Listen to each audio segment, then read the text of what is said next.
की मुस्लिम बेटी कैंसर का वैक्सीन बना दी। माशाल्लाह, नहीं रुकना चाहिए। देखिए, ईरान की मुस्लिम बेटी है, मरियम नूरी है, और इन्होंने कैंसर का वैक्सीन बना दिया।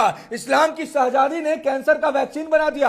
अब कैंसर जड़ से खत्म होगा, गरीब जो है कैंसर से नहीं मरेंगे। तो मुस्लिम बेटी के लिए माशाल्लाह लिखिए।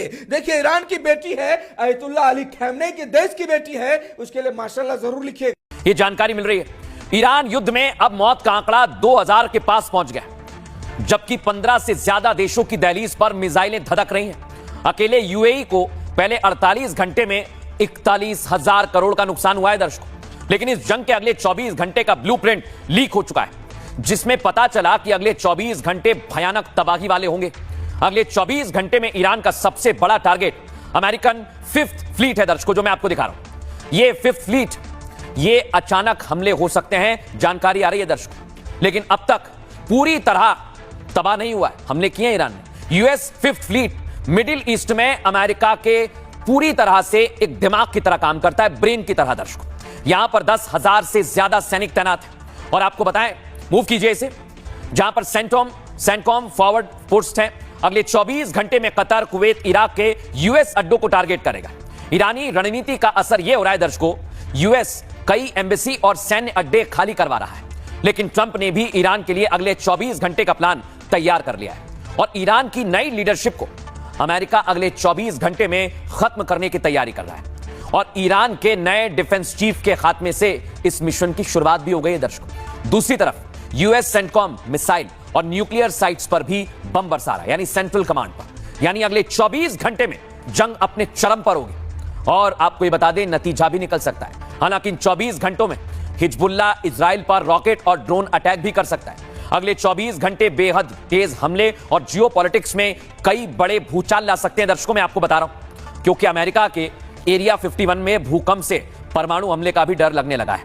लेकिन दर्शकों, इसके बारे में मैं आपको बताऊं उससे पहले सुनिए जरा, तुर्की की तरफ से बयान सामने आ गया। अर्दोगन इसको लेकर क्या कह रहे हैं, सुनवाता हूं। इससे पहले की और खून बहे, आग और फैले, और भाईचारे वाले देशों के बीच और दुश्मनी बढ़े, हमने अपने सारे रिसोर्स लगा दिए हैं ताकि हमारा इलाका जल्द से जल्द इस उथल पुथल से आजाद हो जाए। दर्शकों, आपने एर्दोगन को सुन लिया है। लेकिन बड़ी बात यह, जिस एरिया 51 का मैंने जिक्र किया है, वहां एकाएक भूकंप आ गया। दर्शकों, दिखाता हूं मैं आपको। क्या डोनाल्ड ट्रंप, मैं बार बार कह रहा हूं, क्या न्यूक्लियर की तैयारी कर रहे हैं? क्योंकि ईरान में भी भूकंप आया। अली खामनेई के शहीद होने के बाद मदीना शरीफ में कबूतर सजदा कर रही है। और आप तो मुसलमान हैं, आप तो सजदा कर सकते हैं। जब एक कबूतर सजदा कर रही है तो आप मुसलमान हैं, आप भी सजदा करिए। तो दुनिया में न्यूक्लियर हथियार के मामले में रूस नंबर 1 पर है, तो वहीं दूसरे नंबर पर अमेरिका का नंबर आता है। दुनिया के कुल 9 देश ऐसे हैं जिनके पास न्यूक्लियर हथियार हैं। अब ग्राफिक्स के जरिए हम आपको बताते हैं कि किस देश के पास कितने परमाणु हथियार हैं। एक एक करके देश हम आपको बता रहे हैं। सबसे पहले रूस, जो कि नंबर 1 है, 5,580 परमाणु हथियार रूस के पास है, इसलिए रूस की ताकत जो है वो बहुत ज्यादा है। दूसरे नंबर पर अमेरिका, 5,044 परमाणु हथियार है। और इस वक्त दुनिया में अमेरिका जो कुछ कर रहा है वो किसी से छिपा नहीं है। चीन की बात करें तो 500 परमाणु हथियार है, जो कि रूस और अमेरिका के मुकाबले कई गुना ज्यादा कम है। आगे बढ़ेंगे और बात फ्रांस की करेंगे, 290 परमाणु हथियार फ्रांस के पास है। इसके अलावा आगे बढ़ेंगे और अगला देश कौन सा है? ब्रिटेन के पास ये आंकड़ा 225 का है। इसके अलावा अगर हमारे देश हिंदुस्तान की बात करें तो भारत के पास 172 परमाणु हथियार है, 172। तो वहीं पाकिस्तान ठीक हमारे बाद आता है, यानी 170 परमाणु हथियार, जिसकी धमकी बार बार शहबाज शरीफ देते भी रहते हैं। अब बात इजराइल की, 90 परमाणु हथियार इजराइल के पास है। वहीं नॉर्थ कोरिया की बात करें, 50 परमाणु हथियार है। और लगातार परीक्षण भी जो है वो किम जोंग के ओर से किया जाता रहा है। मुंबई से इस वक्त की बहुत बड़ी जानकारी सामने आ रही है। मुंबई को बम से उड़ाने की धमकी दी गई है। 400 किलो आरडीएक्स से मुंबई को दहलाने की धमकी दी गई है। 14 पाकिस्तानी आतंकी घुस चुके हैं। धमकी में ये लिखा गया है 34 गाड़ियों में 34 सुसाइड बॉम्बर है। तो देखिए, ये बहुत बड़ी खबर इस वक्त आपको बता रहे हैं। धमकी में कहा गया है कि 1 करोड़ लोग मरेंगे। धमकी के बाद अब हाई अलर्ट पर मुंबई पुलिस है। ये बड़ी जानकारी इस वक्त सीधे मुंबई से आपको बता रहे हैं। तो देखिए, मुंबई को धमकी मिली है और मैसेज के जरिए ये धमकी दी गई है। 14 पाकिस्तानी आतंकी घुस चुके हैं। 34 गाड़ियों में 34 सुसाइड बॉम्बर हैं, ये जानकारी मिली है। सीधे रुख करते हैं हमारे सहयोगी अश्विनी पांडे का, जो कि मुंबई से हमारे साथ जुड़ गए हैं। अश्विनी, देखिए, ये बहुत बड़ी खबर है और बार बार मुंबई में हम देखते हैं धमकी मिलती रहती है, लेकिन जिस तरह का ये मैसेज है, इसको लेकर अब मुंबई पुलिस की ओर से क्या कुछ किया जा रहा है?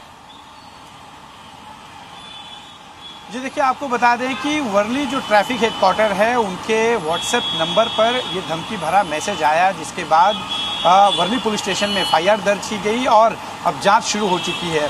मुंबई पुलिस के एक अधिकारी से मेरी बातचीत हुई, उनका कहना है कि इस तरह के कई बार धमकी भरे मैसेज और कॉल्स आते हैं, जिसको लेकर जो प्रोटोकॉल है उसके तहत कार्रवाई शुरू कर दी गई। अभी तक आरोपी नहीं पकड़ा गया है, लेकिन चूंकि गणेश विसर्जन का मौका है शनिवार को और ऐसे में गणेश विसर्जन के दौरान बहुत ज़्यादा भीड़ें चौपाटी पर होती हैं और इस भीड़ का कोई गलत फायदा ना उठा ले, इसको लेकर पुलिस पूरी तरह से सतर्क है और जांच शुरू कर दी गई है। आपको बता दें कि आरडीएक्स लाने की बात कही गई है।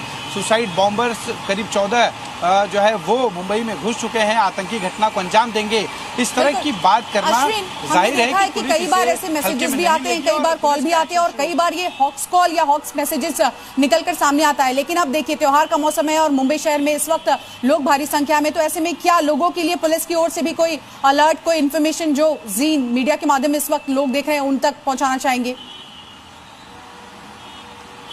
जी देखिए, पुलिस साफ तौर पर पहले दिन से ही लोगों से अपील कर रही है कि अगर भीड़भाड़ वाली जगहों पर कोई भी आप ऐसी चीज़ देखें जो आपको संदिग्ध लगे तो आप तत्काल अपने आसपास में मौजूद पुलिसकर्मियों को इन्फॉर्म करें। 100 नंबर पर फ़ोन करके इसकी जानकारी दें।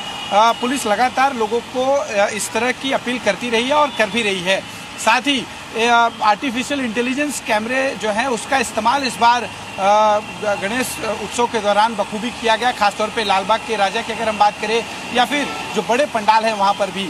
इसके अलावा कल आर्टिफिशियल कैमरे का इस्तेमाल किया जाएगा सारे जो चौपाटी हैं जहाँ पर गणेश विसर्जन बड़े पैमाने पर किए जाते हैं। देखिए, लगातार इस बड़ी जानकारी पर आप नजर बनाए रखिए। तमाम जानकारी के लिए आपका बहुत बहुत शुक्रिया।